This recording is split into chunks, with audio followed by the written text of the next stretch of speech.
More fuel on the fire that there's a potential, maybe a divorce or some sort of rockiness going on in the Obamas' relationship. They both posted these mirrored, very choreographed Valentine's Day messages on X, but he was just seen at an LA, the basketball team. What's it called? I can't remember the name. The Clippers, thank you. Game without her.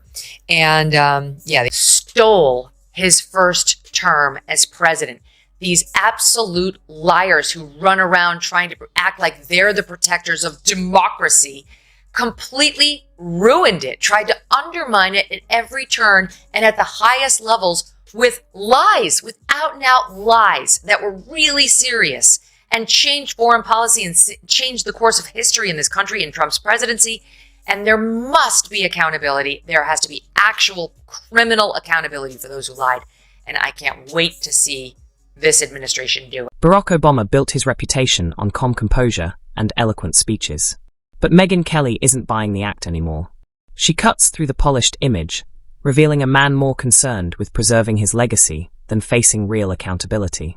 While Obama tries to hover above political chaos, as if he's untouchable, Kelly drags him back down, exposing the cracks in his carefully curated persona. For once, the smooth operator finds himself stripped of the protective image he's spent years perfecting. And then with Steve Ballmer, who's the owner who he's been on the show. And then on Tuesday, he was spotted eating out at a fancy dinner in Sherman Oaks with both daughters, Malia and Sasha, but again, no Michelle, according to TMZ. So I think they seem to be soft. There too, to me, it's like the elevation of Barack Obama was important to the left in this country. It was important to them. It was, you've made this point too, that they were working something out of their own, about their own history, their own feelings, race, and so on. And factoring in, yes, point taken that Sheila is half Japanese too, but also half Dutch. So she looks white. So a white-ish ex-girlfriend fantasizing about having gay sex. That was not part of the program. No one would have any interest in that. They only wanted to elevate the 2004 Democratic National Convention speaker.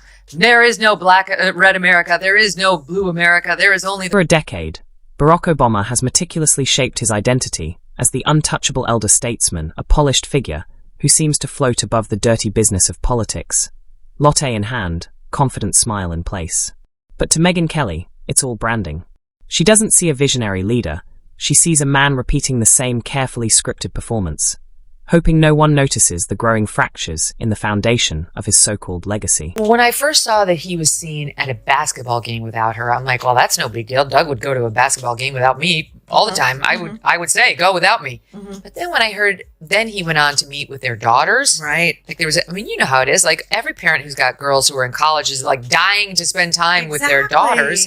And so this is an opportunity to see both of them. And she's not there. So I don't know why, but this just keeps happening.